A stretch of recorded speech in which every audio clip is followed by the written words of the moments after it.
The story of all-wheel drive dominance in the rallying world wouldn't be complete without acknowledging the Lancia Trevi Bimotore, a fascinating and technically audacious prototype that bridged the gap between the rear-wheel drive Lancia 037 and the iconic all-wheel drive Lancia Delta Integrale. But before we get into this Lancia, let's first talk about the rise of all-wheel drive in the rallying world. So in the late 1970s, Ferdinand Piëch, a visionary leader at Audi, saw an opportunity to revolutionize the sport. He spearheaded the development of the Audi Quattro, the first competitive all-wheel drive car. While other manufacturers were focused on squeezing more power out of the rear-wheel drive platforms, Audi gambled on the potential of all-wheel drive for superior traction and handling on loose surfaces.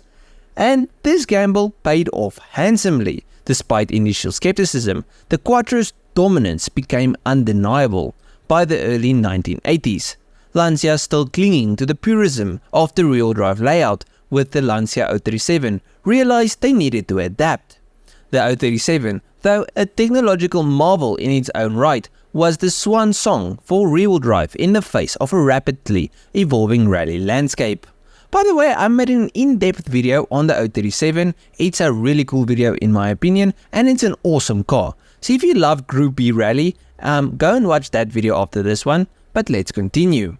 While the 037 enjoyed some success, clinching the 1983 constructor title, it was clear that the future belonged to all-wheel drive. However, Lancia's engineers were hesitant to abandon rear-wheel drive entirely. This hesitation led to the birth of one of the craziest cars ever to come from the manufacturer. She was called the Lancia Trevi Bimotore. That name should already give you an idea of what makes the car so cool. Now, this car was the brainchild of Giorgio Pianta, a talented test driver and engineer with a knack for innovation. Pianta's solution was audacious, a car with two engines, one for each axle. He took the Lancia Trevi sedan in its Volumex supercharged variant as the starting point. The front axle remained largely unchanged, retaining the 2-liter twin-cam inline-4 engine with its twin-barrel carburetor, delivering around 135 horsepower. But the radical change came at the rear. Pianta ditched the rear bench seat and ingeniously shoehorned another identical engine in its place, essentially creating a mid-engine layout. This doubled the Trevi's horsepower to a staggering 270 horsepower, with the rear engine powering the second set of wheels. While the concept was undeniably interesting, the execution presented significant challenges. The two engines were linked to separate gearboxes, but operated by a single gear lever. This seemingly simple setup masked a complex reality. Synchronizing the two engines for smooth and predictable power delivery proved to be a major hurdle.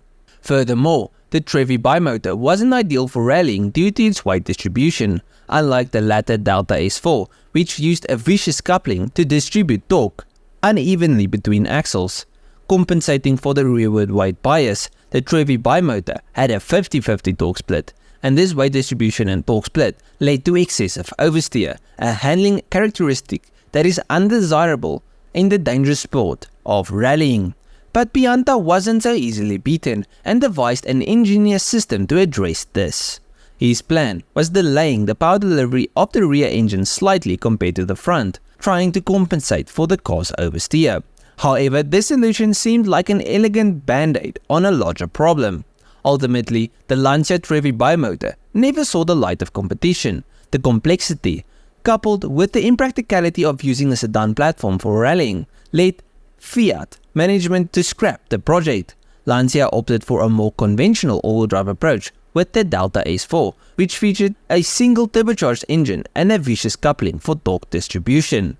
This ultimately paved the way for the legendary Delta Integrale and its dominant run in the late 1980s and early 1990s. But at the end of it, the Lancia Trevi Bimotore remains a fascinating footnote in automotive history. It serves as a testament to the boldness and ingenuity of engineers like Giorgio Pianta. While technically ambitious, the Trevi Bimotore ultimately highlighted the challenges of unconventional solutions in the high-pressure world of motorsports.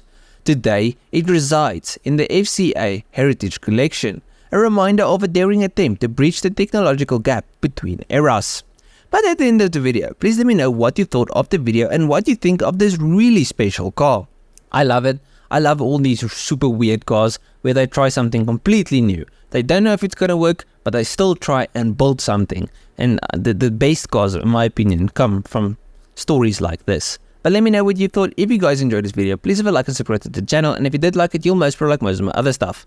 So just go through my channel, see if there's something else you like. I'll check you guys in the next one. Cheers, eh?